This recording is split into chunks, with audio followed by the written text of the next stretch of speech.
G'day folks, my name is Rob. Welcome back to another F1 fantasy video. Today we are looking at my team selection for race week 7 ahead of Monaco this coming weekend. If you enjoy the content, be sure to like the video and subscribe to the channel. So as you guys know, Imola was rained out last weekend due to heavy floods and bad weather sustained in the region in the lead up to the race. You might have observed on the F1 Fantasy website that no points were awarded for the race week. Your total points, your ranks obviously have not changed as a result of that. F1 provided an announcement this afternoon in relation to the fantasy game that there were chip and trade reversals that were incurred in the lead up to Imola. So on that, if you did make any trades, I did. I had Sonoda in there for Joe before the website was shut down. That is obviously reversed based on what we can see here on the screen.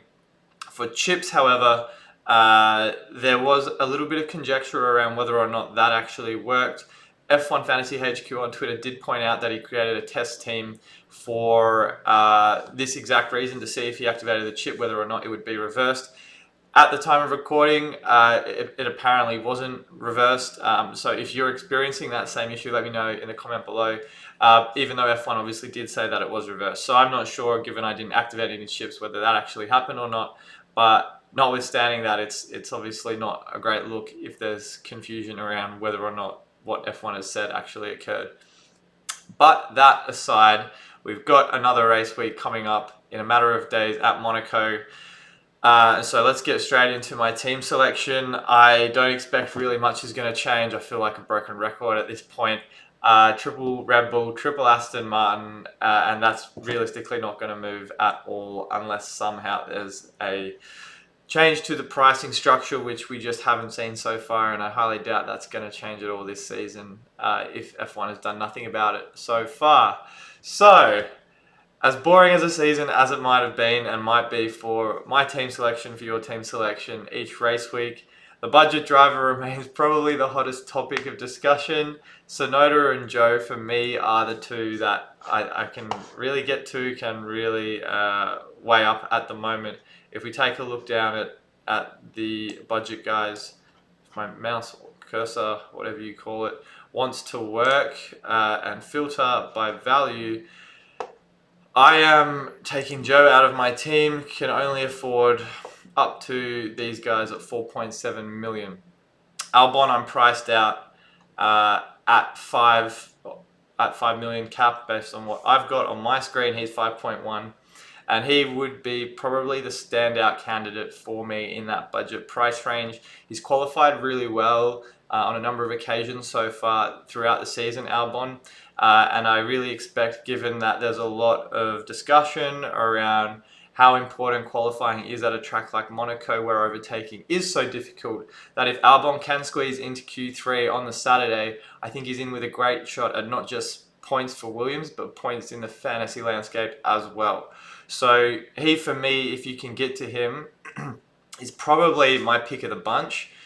For me though, given those cost constraints, I've really been stuck with the 5 other guys below that price bracket. So for the team selection video I put out for Imola, that obviously doesn't really matter anymore. I was looking at Sonoda and Joe. I think that's still going to remain the same for me. So Sonoda is probably the likely fit. However, as I mentioned, I guess around the qualifying and the importance that has on the race result, I do wonder if I see disappointing times in practice from Lance Stroll, whether that opens the door for Pierre Gasly. I know I've talked about this before as well. But if Gasly does look like a good shout, if I was to hypothetically bring him into my team, that will leave me with 4.6. Again, 0.1 short to get up to, say, a Sonoda, a Joe, or a De Vries. And De Vries is another one I'm steering clear of, just because of those inconsistencies we've seen from him so far. So that really leaves me with Hulk and Logan Sargent. And what we've seen from Nico Hülkenberg so far this season is that he qualifies really well on the Saturday in that Haas.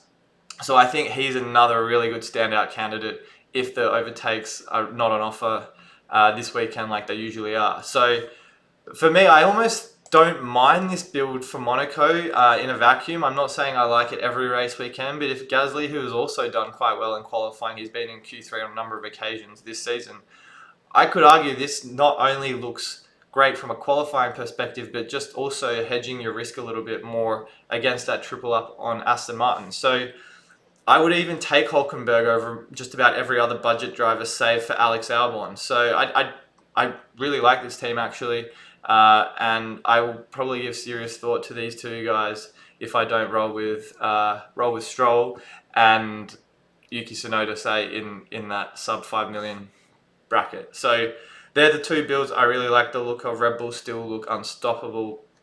Alonso looks great in that Aston Martin, and I really don't know if Charles Leclerc is going to break his duck at Monaco again this season. I really hope he does, because it just seems to kick me in the guts every single time he just has something that goes wrong for him at this circuit, at his home circuit. So I pray for him and Ferrari fans that he has a good result, but that's not going to implicate my team selection whatsoever for this race week.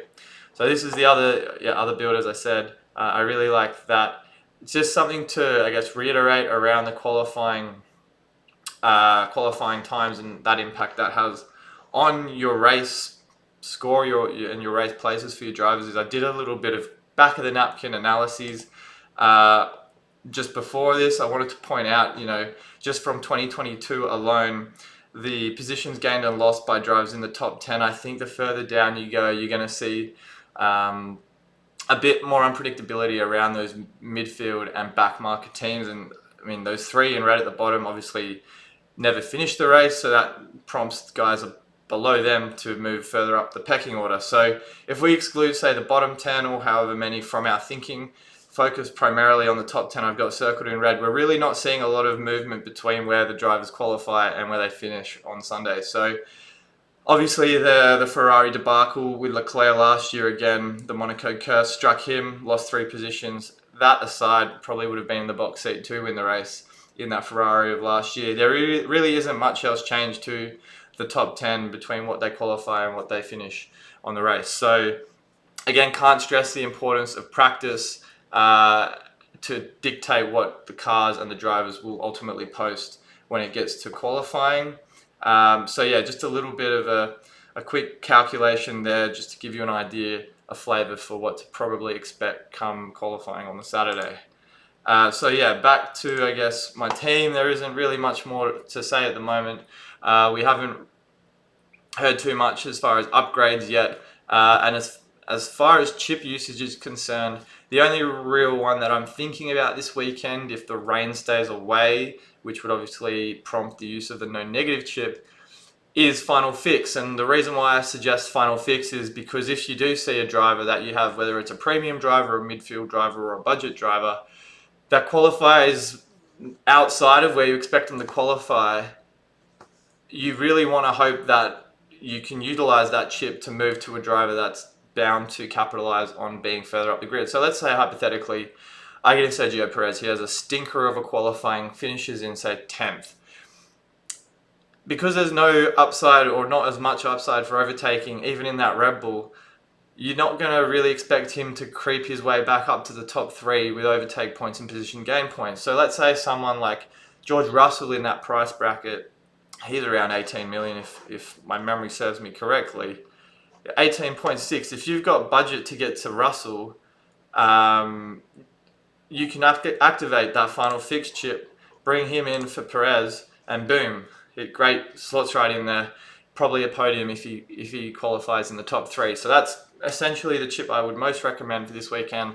I don't see any merit in using extra DRS, limitless, autopilot, probably not, and then, as I said, unless the weather comes through, no negative isn't really on the cards for me, and wildcard don't even bother at the moment. So that's kind of where my team is at. If we take Russell out, put Perez back in, but I really think that if it's not these 5 guys on the page, it'll probably be the Stroll Tsunoda combination. So that's where my head's at right now.